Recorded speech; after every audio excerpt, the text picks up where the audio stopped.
Ciao, sono il dottor Max, della PharmaMax, che si occupa della pubblicazione dei foglietti illustrativi dei farmaci, in formato video, dove io personalmente vi leggerei i bugiardini. In questo video ti leggo il bugiardino del farmaco. Beromun, Belpharma SA, ultimo aggiornamento. 3 settembre 2021. Cosa ha Beromun? Confezioni, informazioni commerciali sulla prescrizione, indicazioni, posologia, controindicazioni, avvertenze speciali e precauzioni di impiego, interazioni con altri medicinali e altre forme di interazione. Assumere Beromun durante la gravidanza e l'allattamento, effetti sulla capacità di guidare veicoli e sull'uso di macchinari, effetti indesiderati, sovradosaggio, proprietà farmacodinamiche, proprietà farmacocinetiche, dati preclinici di sicurezza, elenco degli eccipienti. Farmaci esteri. Cosa ha Beromun? Beromun è un farmaco a base del principio attivo tasonermina, appartenente alla categoria degli immunostimolanti e nello specifico altri immunostimolanti. È commercializzato in Italia dall'azienda Belpharma SA. Beromun può essere prescritto con ricetta OSP, medicinali soggetti a prescrizione medica limitativa, utilizzabili esclusivamente in ambiente ospedaliero o in struttura ad esso assimilabile.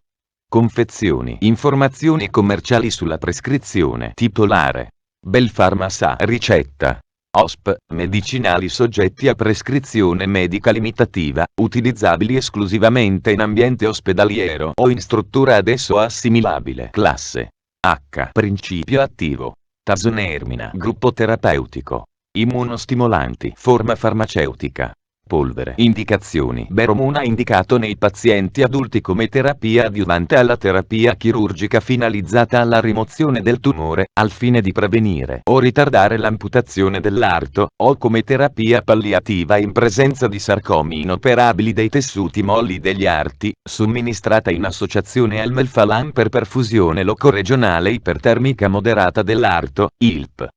Posologia. Questo trattamento deve essere eseguito in centri specialistici, ad opera di gruppi di chirurghi specializzati nel trattamento dei sarcomi degli arti e nella procedura di perfusione locoregionale dell'arto, con un'unità di terapia intensiva sempre a disposizione e dotati di attrezzature idonee a monitorare in modo continuo l'immissione del medicinale a livello sistemico.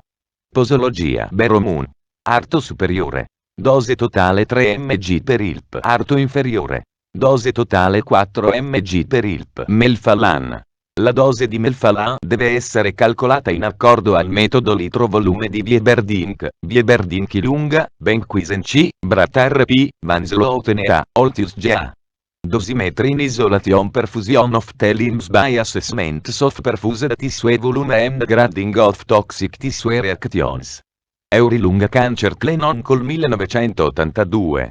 18. 905, 910. Fino ad una dose massima di 150 mg. 13 mg/L per volume perfuso nell'arto superiore. 10 mg/L per volume perfuso nell'arto inferiore. Popolazione pediatrica. La sicurezza e l'efficacia di Beromun nei bambini di età inferiore a 18 anni non sono state stabilite. Non ci sono dati disponibili. Modo di somministrazione. Precauzioni che devono essere prese prima della manipolazione o della somministrazione del medicinale. Si raccomanda l'uso dei guanti durante la preparazione e la somministrazione di Beromun. Se la polvere secca o la soluzione ricostituita di Beromun dovessero venire a contatto con la pelle o le mucose, esse devono essere lavate a fondo con acqua. Per le istruzioni sulla ricostituzione del medicinale prima della somministrazione, vedere paragrafo 6, 6. Beromun deve essere somministrato per ILP ipertermica moderata. Il circuito di perfusione, pompa a cilindro, ossigenatore con serbatoio, scambiatore termico, tubi di collegamento, deve essere preparato prima dell'intervento chirurgico e caricato con da 700 a 800 ml di perfusato, con ematocrito da 0,25 a 0,30. Occorre scegliere un adeguato livello di perfusione per avvolgere completamente il tessuto affetto. Le possibili vie sono le seguenti: iliaca esterna, femorale comune, poplitea femorale, poplitea, ascellare brachiale, e introdurre i cateteri. La dispersione di calore a livello dell'arto deve essere prevenuta applicando coperte termiche e si deve monitorare continuamente la temperatura dell'arto con sonde termistore inserite nel tessuto sottocutaneo e nel muscolo. Mano e piede, se non interessati, devono essere protetti da bendaggi e smark, espulsione. Deve essere applicato un tourniquet all'arto prossimale. Dopo la connessione dell'arto al circuito di perfusione locoregionale, si deve regolare la velocità di flusso a 35-40 ml/L di volume dell'arto/minuto e controllare la perdita di liquidi dall'arto alla circolazione sistemica utilizzando la tecnica tracciante radioattiva, vedere paragrafo 4.4. Possono essere necessari aggiustamenti della velocità del flusso e un tourniquet per garantire che la perdita di liquidi dal circuito di perfusione alla circolazione sistemica sia stabile, il livello sistemico di radioattività ha raggiunto il plateau e non sia superiore al 10%. Veromun deve essere somministrato solo se la perdita è inferiore al 10%. Una volta che la temperatura nel tessuto distale sottocutaneo dell'arto ha raggiunto un valore 38 a gradi, ma non deve superare i 39 a gradi, e il pH del perfusato ha compreso tra 7,2 e 7,35, Veromun deve essere somministrato come bolo nella linea arteriosa del circuito.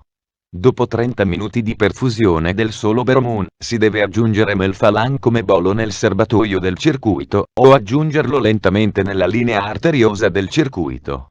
La temperatura deve quindi essere aumentata a 39 a gradi, ma non deve superare i 40 a gradi, in due diversi punti di misura nell'area tumorale.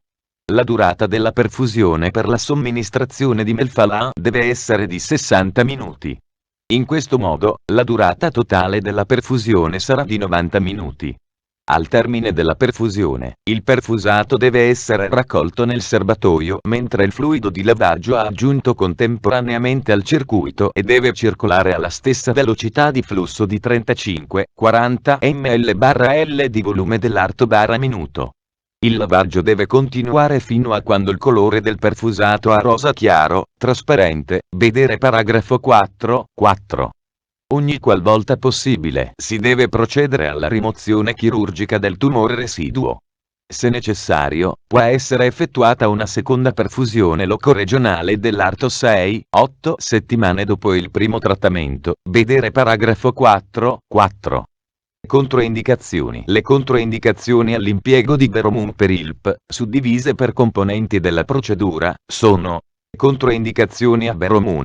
Ipersensibilità al principio attivo ad uno qualsiasi degli eccipienti elencati al paragrafo 6.1. Gravi malattie cardiovascolari come scompenso cardiaco congestizio, New York Heart Association, classe IIV, angina pectoris grave, aritmie cardiache, infarto miocardico nei 3 mesi precedenti il trattamento, trombosi venosa, arteriopatie periferiche occlusive, embolia polmonare recente. Forme gravi di patologia polmonare. Storia recente di ulcera peptica o ulcera peptica in fase attiva. Forme gravi di ascite.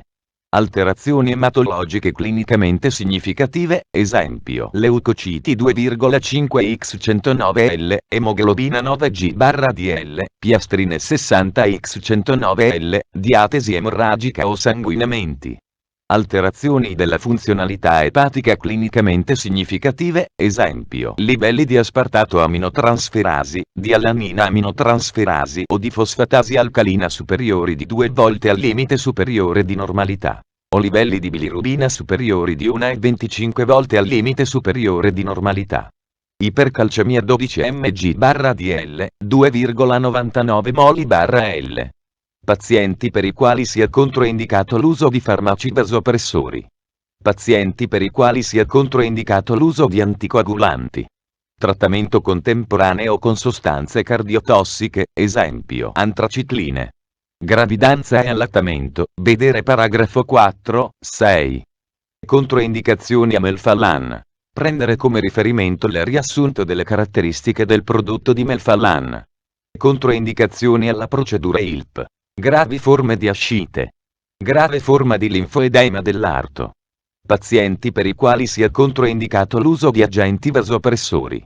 Pazienti per i quali sia controindicato l'uso di anticoagulanti. Pazienti per i quali sia controindicato il monitoraggio con tracciante radioattivo. Pazienti per i quali sia controindicata l'ipertermia dell'arto. Pazienti in cui si sospetti che l'irrorazione di distretti distali dell'arto rispetto al tumore sia altamente dipendente dai vasi sanguigni che irrorano il tumore. Questa possibilità può essere verificata con un arteriogramma. Gravidanza e allattamento. Avvertenze speciali e precauzioni di impiego. La ILP deve essere effettuata in centri specialistici, ad opera di gruppi di chirurghi specializzati nelle tecniche di trattamento dei sarcomi dell'arto e della perfusione locoregionale, con un'unità di terapia, vedi la scheda tecnica del farmaco, RCP, completa. Accedi al sito www.codifa.it.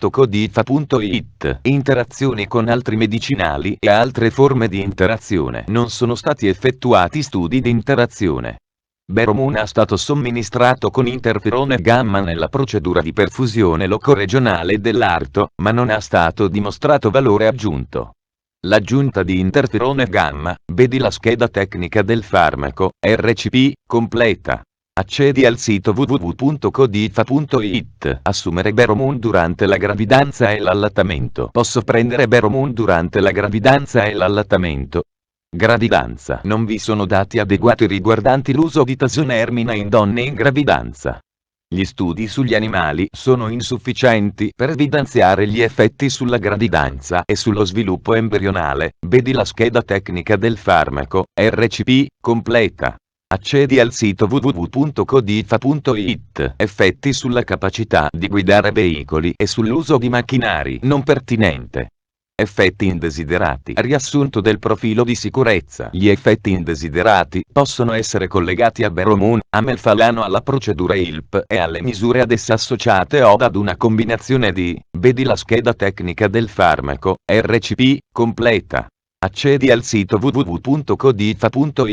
Sovradosaggio. Se una dose eccessiva di farmaco venisse somministrata accidentalmente, si deve immediatamente sospendere la perfusione e si deve lavare l'arto usando almeno 2 litri di Dextran 70 infusione endovenosa o di soluzioni equivalenti. Vedere paragrafo 4.